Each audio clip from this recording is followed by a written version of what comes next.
Here's the quick counterattack. It's Kadri back in action, denied by Vasilevsky. Colorado thinks this is in.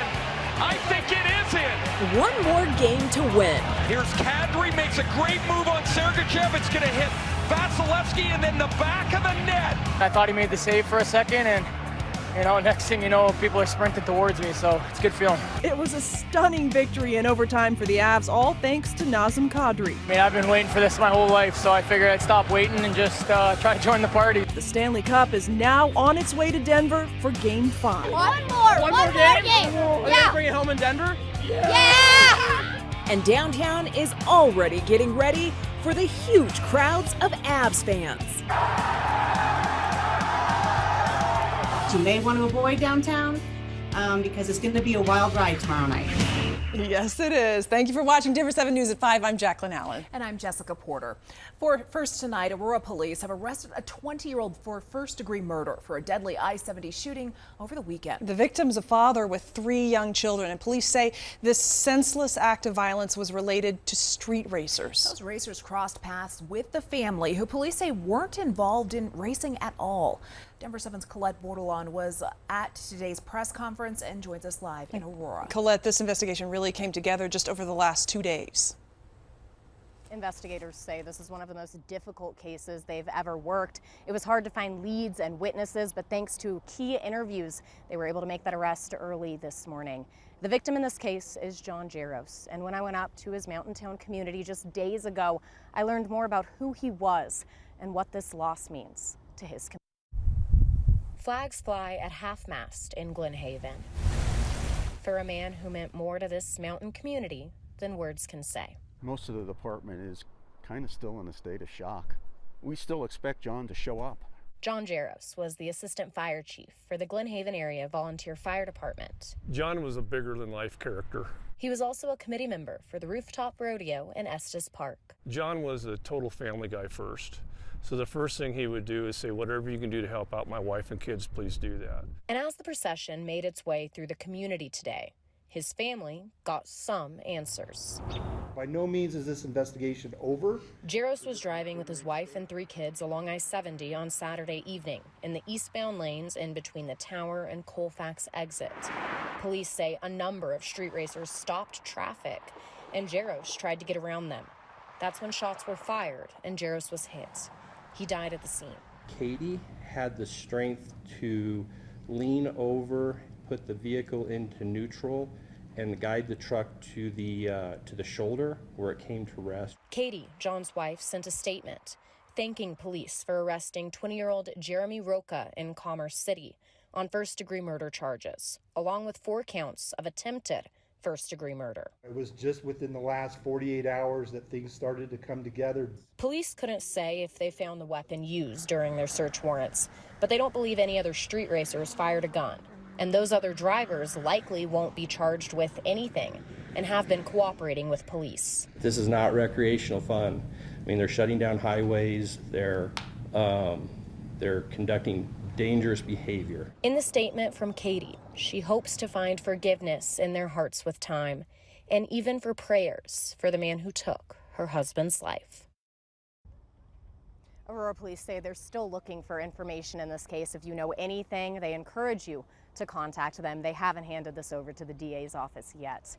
Now, I'm also told Jaros worked as a contractor and he provided for his family. There are links and ways to donate on thedenverchannel.com. Live in Aurora, Colette Bordelon, Denver 7. Hopefully that family gets justice. Thank you, Colette. In Boulder, a teenager has been charged with driving under the influence of 2 counts of vehicular manslaughter for causing a crash that killed 2 people earlier this month. The crash happened back on April 9th near Foothills Parkway and Valmont Road in northeast Boulder. The victims have been identified as 33-year-old Ori Tassoni and 49-year-old Gregoria Ramirez. Police are still working to identify who may have supplied that teen with alcohol.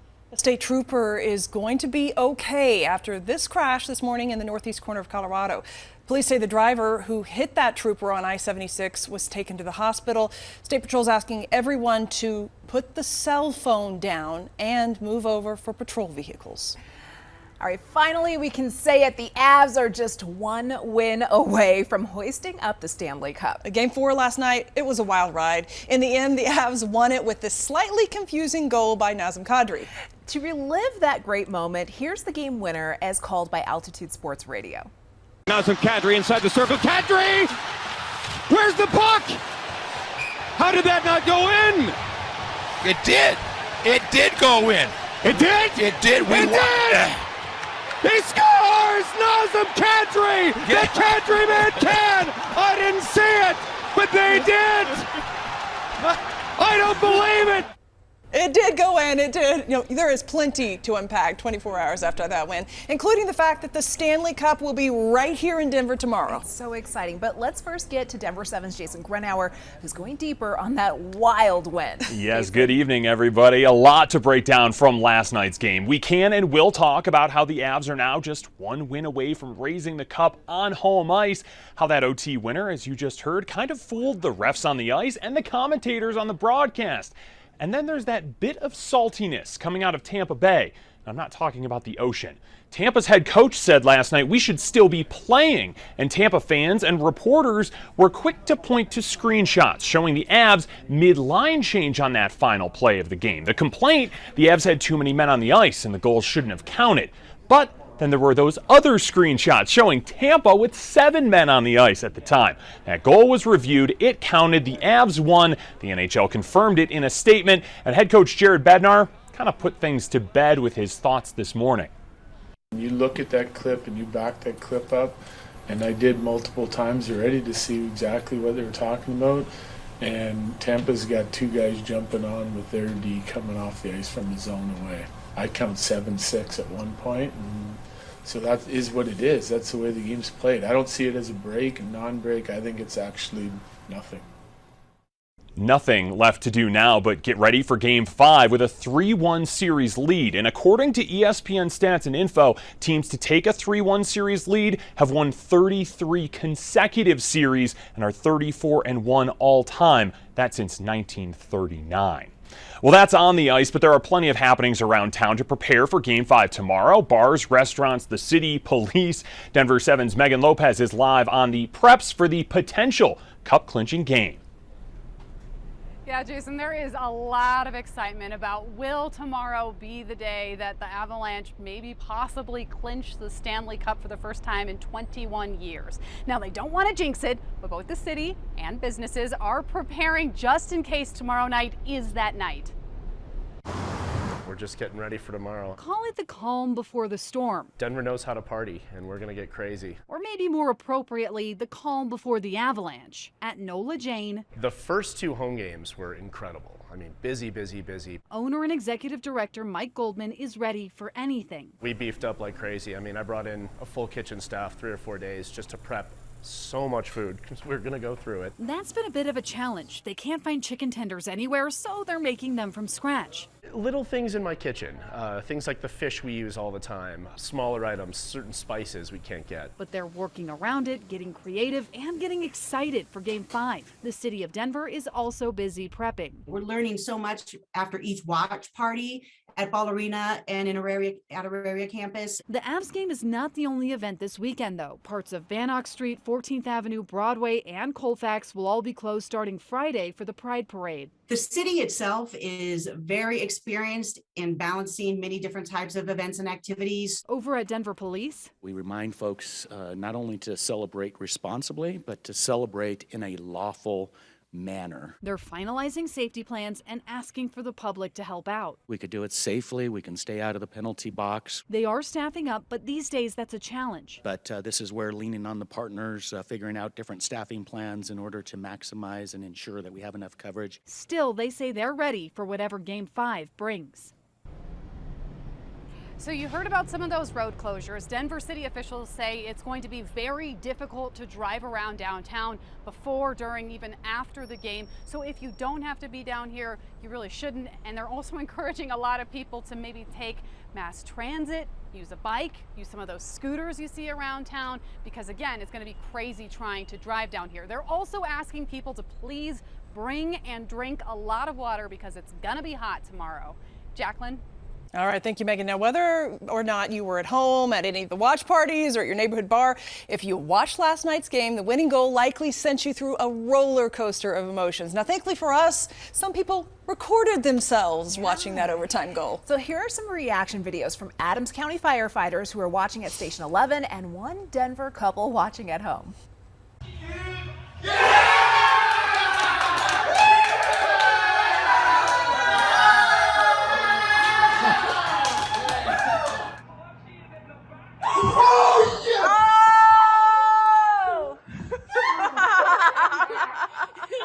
Very similar reaction last night here at this station as well. It was so intense. So if you have any videos of you celebrating last night's Avs win, please send them to us. We love them. You can tag us on sites like Twitter, and you can email them to newstips@thedenverchannel.com. Game 5 is tomorrow night right here on Denver 7. Of course, we will have a special pregame show right before at 5:30, special postgame show right after the game. Denver 7 is your home for the Stanley Cup final. Mr. Gates and Mr. Brooks, I know, have both advocated for there to be a blanket pardon for members involved in that meeting. Pardons requested from sitting members of Congress. New details revealed in today's January 6th hearing highlight the role lawmakers played in pushing unfounded claims of election fraud. The only reason I know to ask for a pardon is because you think you've committed a crime. Colorado, another warm day on the way for Friday with scattered afternoon storms and showers possible. We have a big cool down coming for the weekend. I'll have your forecast still to come.